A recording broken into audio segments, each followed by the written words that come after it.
Xbox Series X has been out for about 3 years now, and people are talking about it more now than ever. I think one of the reasons why is because the console is such a bargain right now. Like, you've been able to get it for 350, some places even cheaper than that. So believe it or not, I've had a lot of people message me and go, is the console really good? Is it just something that is worth it? Or is it just, are you just exaggerating how good it is, etc., etc.? No, I don't have to exaggerate how good it is. It's literally the best console I've ever owned. I think the problem and some of the discourse comes in the fact that Microsoft didn't really separate it from like the Xbox One in terms of features, controller, and things like that, so it doesn't feel as new. And one of the reasons why I think that is because the generation thing had more meaning back in the day, right? When you got a generation, when you jumped, like, say, from the NES to the Super Nintendo, there was no backwards compatibility. You knew you were getting a new generation. Same thing happened with, like, the Genesis. You had a Master System, then a Genesis, and there's no backwards compatibility there. It's just you had moved to a new generation. There were some obvious exceptions, like PlayStation 2 playing PlayStation 1 games, but then once you got to PS3, they cut out the backwards compatibility after a certain point. Microsoft stopped backwards compatibility fairly quickly with the 360. But what's interesting is I was reading this re-review of the Xbox Series X after 3 years, and according to this, which is really kind of my own thoughts as well, the Series X remains the apex of Microsoft gaming ecosystem. 3 years of nonstop gaming on the Series X has been more than enough to prove the console's worth. So I thought it was worthwhile kind of talking about it again. As we head into 2024, the Series X enters its 4th year of availability. The souped up sidekick to the Xbox Series S, the Series X promises 4K visuals at up to 120 Hz, complete with HDR lighting and more photorealistic graphics. So how's everybody feeling about it several years later? So anyway, it's no secret that the Xbox Series X line has kind of lagged behind the PlayStation 5 in terms of sales success, yet Microsoft continues to tout console engagement as increasing.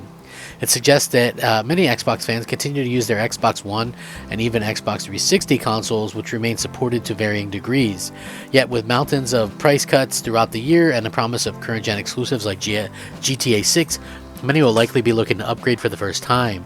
Sony has done, no doubt, a far better job of moving its console base from PS4 to PS5 with the promise of high-quality exclusives, which is an area that Microsoft has notoriously struggled with. However, the tide is starting to change, and existing games like Halo Infinite has vastly improved in recent years, and tons of upcoming games from exclusive studios like Clockwork Revolution, South of Midnight, and Marvel's Blades set look to kind of change the perceptions of Xbox's game lineup. But how has the hardware changed and held up over the past few years? And the answer is that it's really held up extremely well. And this is the best Xbox has ever built in terms of what Microsoft has done, and the best way to experience the Microsoft gaming ecosystem. So it kind of goes down and breaks down a lot of this stuff. When initially revealed, the Series X stunned the internet with its size. Not long after, we discovered that its primary competitor, the PS5, also supports a similar volume. The boosted size is to accommodate boosted power and a boosted need for boosted airflow.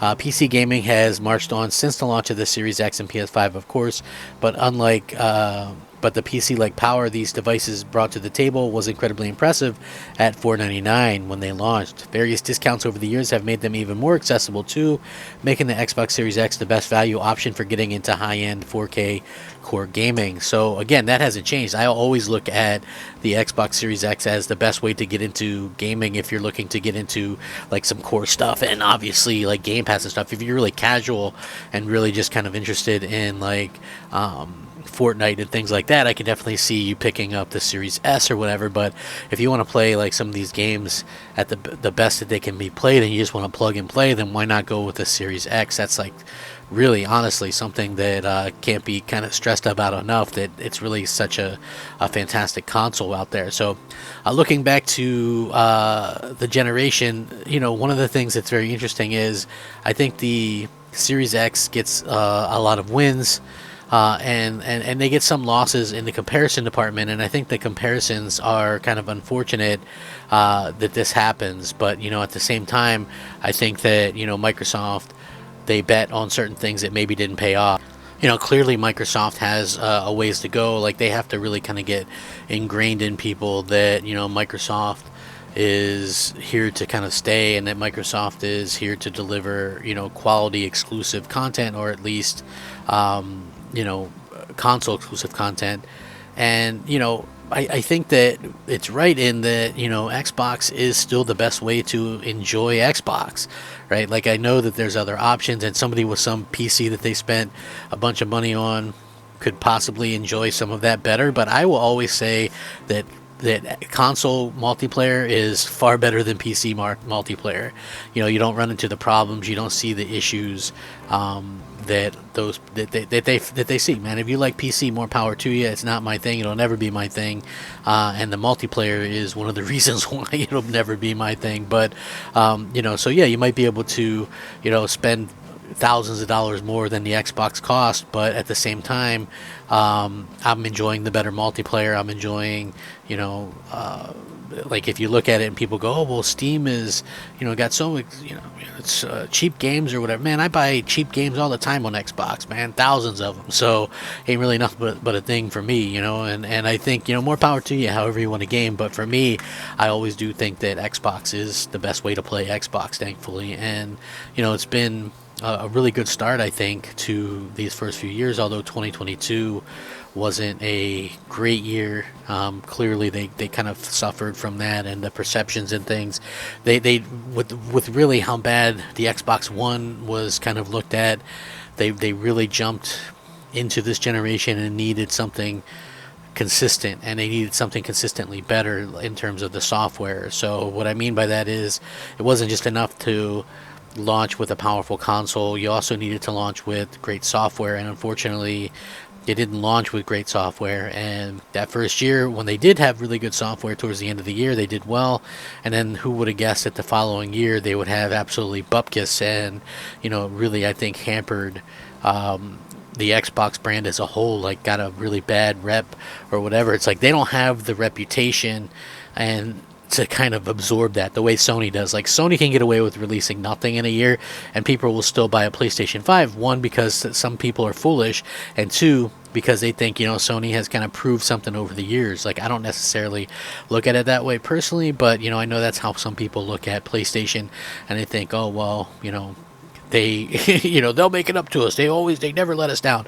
Like, the people that say that don't look at the different generations and see, okay, well, PS1 had many dry years, PS2 had many dry years, PS3 started off extremely dry, PS4 started off extremely dry. They started getting games regularly from the first party way late in the generation. That sort of carried over with the PS5, but even that gets over exaggerated with the amount of remakes and remasters that they got. So when I look at, like, the games and stuff like that, I think I like Microsoft's approach to it. They got a lot of first party stuff coming out. They've got a lot of single player stuff coming out, a lot of different stuff, things that you wouldn't necessarily think, oh, that's Xbox, right? And I like that about them. They're still going to have the Gears and Halos and Forzas and stuff, but they're going to have so much more than that. And that's what I enjoy about Microsoft right now. But what do you guys think 3 years in? Are you getting one? Do you want one? Is it just, would you just wish they'd stop making them? I'm very much interested in hearing what you guys think. Thank you guys for watching. I'm Crap Gamer. This has been Crap Gamer Reviews. Rack 'em up. Crap Gamer out.